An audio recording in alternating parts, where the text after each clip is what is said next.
Good afternoon, everyone. First of all, I would like to thank our principal sir, Dr. Sonia Dhingra ma'am, Dr. Sonika Nagpal ma'am for giving this particular opportunity for sharing my views on IPR. So I hope this particular session would be wonderful for all of you. So let me start and share my screen. Is the screen visible?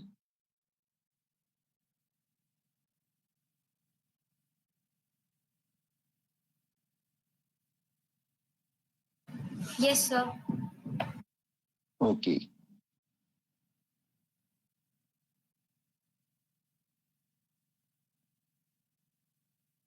Okay, let's start. So, students, as all of you know that we are going to discuss IPR. So, I think most of you must know about the word IPR. The full form IPR is intellectual property right, as all of you know. So, what is intellectual property rights? So, I think before going ahead, we must know about the word property. What is the meaning of property? Everybody must know about this particular word. So, whenever we talk about property, property means a right, a kind of right, which is actually bestowed to a particular individual or an organization. Now, the question arises how the right is arisen. What are the various, we can say, mode available, how the rights are availed. Okay, so you know that rights can be bought, right can be transferred, right can be obtained. So whenever we talk about IPR, in the IPR, the rights are obtained. How the rights are obtained? Whenever you talk about some intangible type of property, in the intangible type of property, the generally rights are obtained by buying something. For example, if you want to acquire a refrigerator, so definitely you can go into the market and give money for buying the refrigerator or a mobile phone or any other thing.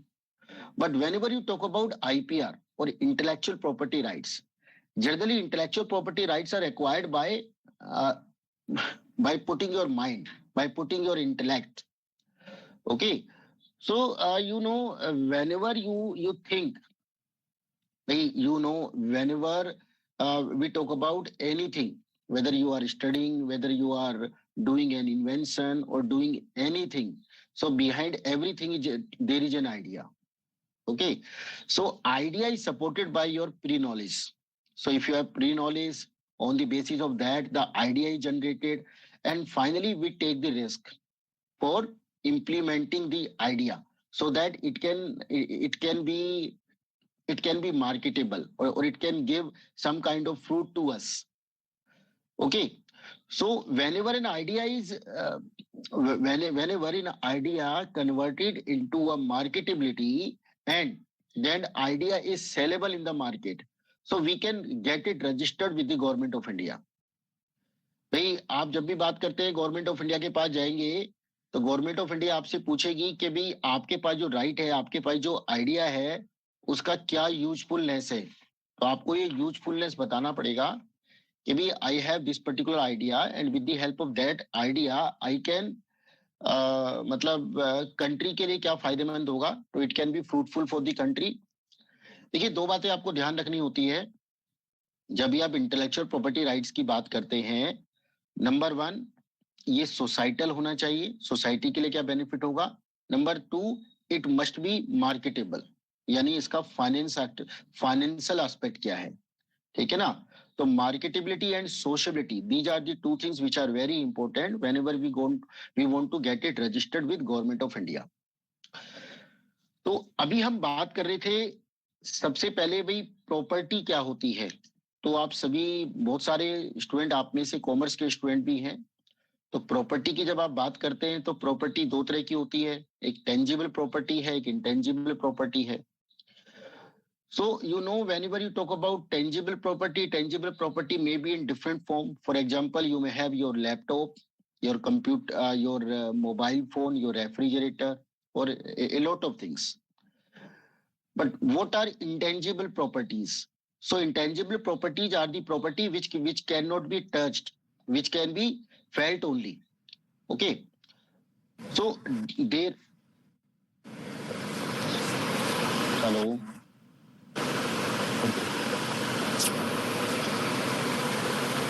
From west से mike mike आपका open करो।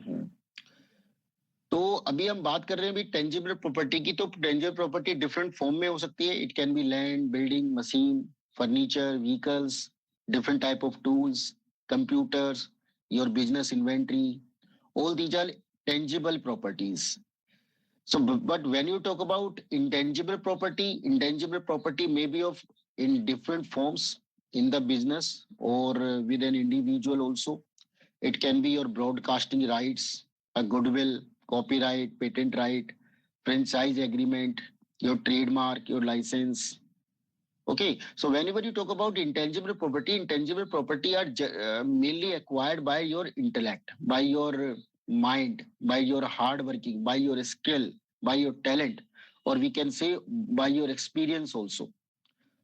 So when जब हम बात करते हैं ना भी कि इंटेंजिबल प्रॉपर्टी को एक्वायर करना है, तो उसके लिए आप मेहनत करते हैं और आप चाहते हैं उसके बदले में मुझको राइट मिल जाए। इस तरह का राइट मिल जाए कि दूसरा पर्सन उसको यूज नहीं कर पाए।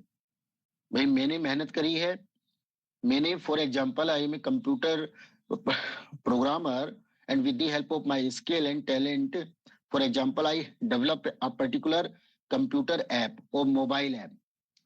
तो क्योंकि मैंने मेहनत की है, मैं चाहूंगा उसका फ्रूट मुझे मिले, उसको मैं ही यूज कर पाऊं, मेरे को एक्सक्लूसिव राइट मिल जाए उसको यूज करने का, उसको ट्रांसफर करने का, उसको सेल करने का। ठीक है ना? तो अब भाई अब क्वेश्चन ये राइज होता है कि मुझे ये इस तरह का राइट कौन देगा? मैंने कोई कंप्यूटर की ऐप बना दी है, तो इस तरह का राइट मुझे कौन देगा? तो भी हमें पता है, हम किसी भी कंट्री की बात करते हैं, for example talk about India. So in India we have government of India, we have our government. So we will go to government and will ask to get it registered. और registration means protection, कि भी हमने एक particular app develop किया है और इस app के लिए हमें प्रोटेक्शन दीजिए कि कोई दूसरा पर्सन इस ऐप को कॉपी ना कर पाए। ठीक है ना? तो उसके लिए गवर्नमेंट ऑफ इंडिया के पास हमें जाना पड़ेगा। गवर्नमेंट कहेगी कि भी इसके लिए आप रजिस्ट्रेशन कराइए। हम रजिस्ट्रेशन कराएंगे, हमें गवर्नमेंट को प्रूव करना होगा कि भी हमने जो ऐप बनाई है ये ऐप यूनिक है। यूनिक का मतलब हमने कॉपी नहीं किया किसी आइडिया को, हमारी खुद का आइडिया है। अच्छा, आइडिया के अंदर ऐसा भी नहीं है कि भी हमें इन्वेंशन करनी है every time. It is also not necessary that every time all the IPR are registered for the invention only और डिस्कवरी। ज्यादा से ज्यादा वैल्यू कैसे क्रिएट कर सकते हैं? So for example value is already there. मतलब मान लीजिए आप बात करते हैं अपने एयर कंडीशनर की, your AC is already working, ठीक है ना, और it has been working for a very long time, but now you want to increase its efficiency. Efficiency का मतलब आप चाहते हैं भी ये नॉइज ना करें, कम नॉइज करें, पता ही नहीं चले एसी चल रहा है। या फिर आप चाहते हैं भी इसमें इलेक्ट्रिसिटी बिल बहुत ही कम आए, या हम तो चाहते हैं बिल्कुल जीरो इलेक्ट्रिसिटी बिल हो जाए, ऐसा एसी बन जाए। ठीक है ना? हम चाहते हैं कोई एफर्ट ही ना लगाने पड़े, मतलब एसी की तरफ देख ले एसी स्टार्ट हो जाए, ऐसा कोई सेंसर लग जाए उसमें। ठीक है ना? तो ये सभी चीज पॉसिबल है। भाई दुनिया में पहली बात तो आपको ध्यान रखना है, जो भी आप सोचते हैं एवरीथिंग इज पॉसिबल। ठीक है ना? अभी पॉसिबल नहीं है तो कभी ना कभी पॉसिबल हो जाएगा। इट में टेक 100 years और मे बी 1000 years। पॉसिबल हर कुछ है। तो आप जब उस चीज को कर पाएंगे जो आपने सोचा था, जो आपकी प्रॉब्लम थी, for example my problem is electricity bill, air condition में इलेक्ट्रिसिटी बिल कम आए, तो it's my problem. Now I will find the ways, different type of ways to reduce my electricity bill. तो अगर मैं भी एसी इंजीनियर हूं तो मैं चेक करूंगा भाई कैसे उसके मैं इलेक्ट्रिसिटी बिल को कम कर सकता हूँ। And finally I got an idea और got the way how to reduce the electricity bill. अब क्योंकि मैंने मेहनत की है उसके लिए, तो मैं क्या करूंगा, मैं चाहूंगा इसका बेनिफिट मुझे मिले, दूसरा पर्सन इसको कॉपी ना कर पाए। तो मैं गवर्नमेंट के पास जाऊंगा, गवर्नमेंट के पास कहूंगा भी मेरा ये आइडिया है कि मैं इलेक्ट्रिसिटी बिल को कंज्यूम कर रहा हूं। अब मैंने यहाँ पर कोई डिस्कवरी तो नहीं की है भाई, यहाँ पर ये तो नहीं कह रहा कि भाई मैंने एसी बना दिया, नया एसी बना दिया। एसी तो पहले से था मार्केट के अंदर। इलेक्ट्रिसिटी बिल भी बहुत ही रिड्यूस हो चुका है, हो चुका था। मतलब पुराने समय की बात करें आप, 20 years बैक की बात करें तो एसी उस टाइम पर भी होते थे, इलेक्ट्रिसिटी बिल ज्यादा आता था, लेकिन अभी पिछले सालों में बहुत कम हो चुका है। मैं गवर्नमेंट से कह रहा हूं मैं और भी कम कर दूंगा इसके इलेक्ट्रिसिटी बिल को, और भी कम आएगा। तो इस सेंस में मेरा जो आइडिया है वो यूनिक है। तो आपको ये बात समझनी है कि जब भी आप आईपीआर की बात करते हैं तो आप हमेशा डिस्कवरी की बात नहीं करते हैं कि आपने कोई डिस्कवरी की है जो पहले नहीं थी। अगर आपने पहले से जो इन्वेंशन हुई हुई है उस इन्वेंशन के अंदर कोई इंप्रूवमेंट कर देते हैं तो आप उसको भी रजिस्टर्ड कर सकते हैं, उसका भी आईपीआर आपको मिल जाएगा। ठीक है ना। तो आईपीआर लेने के लिए बड़ा जरूरी है कि आपने कोई सोसाइटल प्रॉब्लम को सोल्यूशन किया। तो भाई एक सोसाइटी की प्रॉब्लम है कि भाई लोगों को इलेक्ट्रिसिटी बिल बियर करना पड़ता है। ठीक है ना, तो उसको मैंने कम किया। तो गवर्नमेंट देखेगी हाँ भाई सोसाइटी को इससे फायदा मिलेगा, तो मेरा जो आइडिया है वो रजिस्टर्ड हो जाएगा। भाई मान लीजिए मैंने कोई ऐसी डिवाइस बना दी जिसे सोसाइटी हार्म होगा, सोसाइटी का हार्म होगा, फॉर एग्जाम्पल। भाई इन्वेंशन तो की मैंने लेकिन सोसाइटी के लिए वो यूजफुल नहीं है, तो गवर्नमेंट मेरे आइडिया को रजिस्टर तो करेगी, लेकिन उस आइडिया को केवल गवर्नमेंट डोमेन तक लिमिटेड रखा जाएगा, वो पब्लिक डोमेन में नहीं आएगा वो आइडिया। मतलब it would not be marketable. तो अगर कोई चीज मार्केटेबल ही नहीं है तो मेरे लिए क्या यूजफुल है भाई। भाई आपको पता है हर चीज के पीछे इकोनॉमी इन्वॉल्व है, कोई इकोनॉमिक बेनिफिट नहीं होगा तो मैं उसको क्यों रजिस्टर कराऊंगा। ठीक है ना।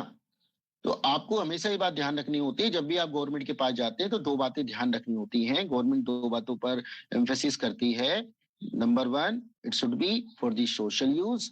Number two, it should be marketable. ठीक है ना।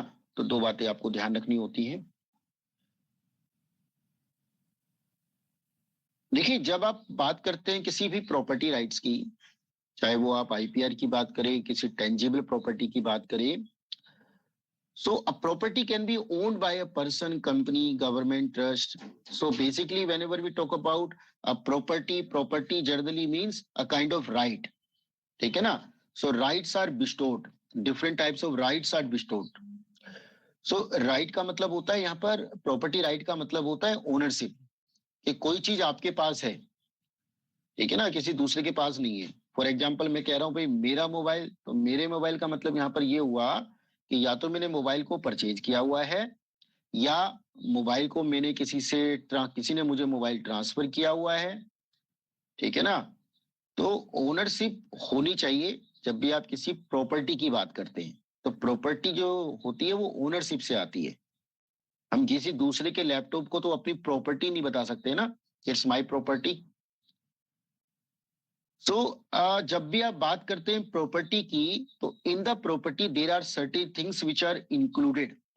Number one, right to use. By you have exclusive right to use that property. For example, if I'm saying that it's my mobile, so definitely I would have the exclusive right to use that particular mobile. Okay, just a minute. I'm taking a limited break. एक minute रुकना चाहिए।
Hello. हाँ जी, am I Audible?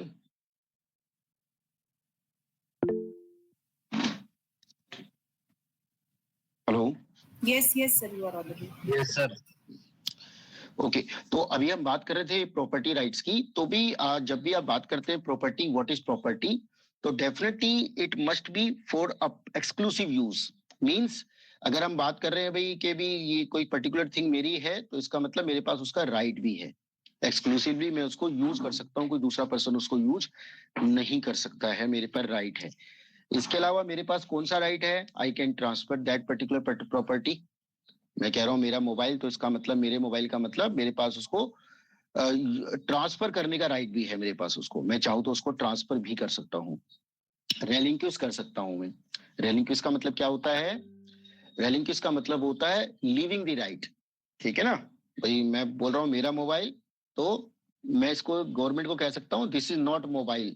अच्छा, एक बात ध्यान रखिए, अब बहुत बड़ी इंपॉर्टेंट बात मैं आपको बताऊंगा यहाँ पर, ट्रांसफर का मतलब क्या होता है, ट्रांसफर किसे कहते हैं, कोई बताएगा यार आप में से कोई,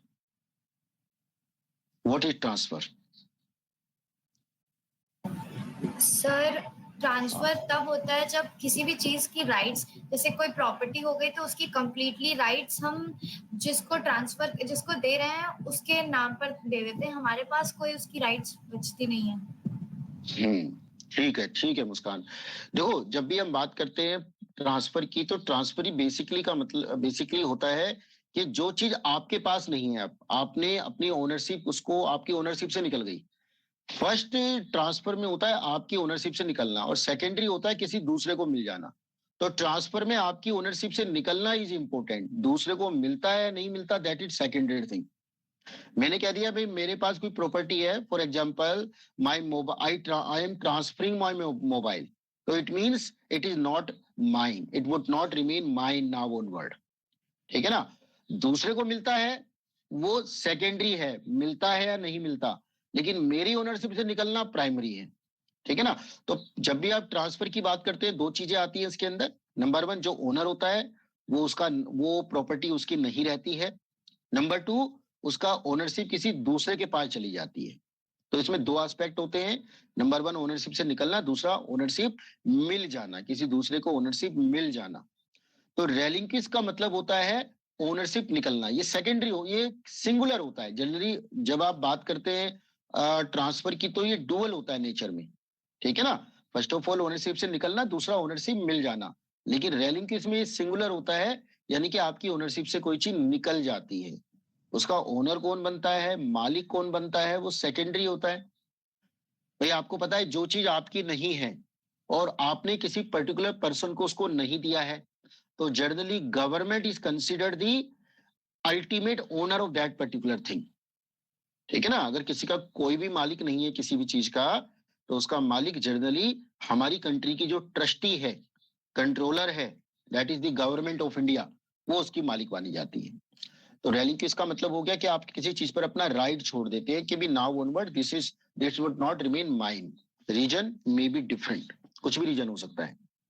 ठीक है ना, भाई आपके पास एक प्रॉपर्टी है, और प्रॉपर्टी के ऊपर जो हाउस टैक्स है, फॉर एग्जाम्पल प्रॉपर्टी की जो वैल्यू है वो 20 लाख रुपीज है, और उसके ऊपर जो टैक्सीज है, आपने जो लोन लिया हुआ है उस लोन का जो इंटरेस्ट है, ये सब मिला करके मान लो उसकी आपकी जो लाइबिलिटी है वो मोर देन 20 लाख रुपीज है।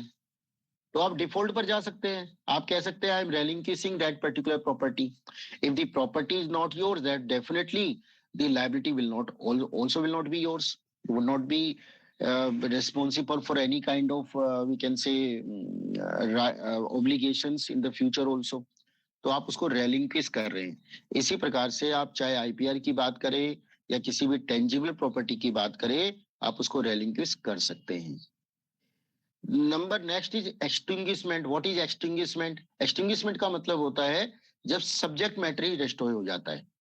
ठीक है ना, मान लीजिए आपने कोई आईपीआर रजिस्टर्ड कराया हुआ है अपने नाम से, और कल को गवर्नमेंट ऐसा अनाउंस कर देती है भाई नाउ दिस पर्टिकुलर इन्वेंशन और this particular we can say discovery will be will be for public use or will be in social domain, so you will not remain the owner of that particular right in the future।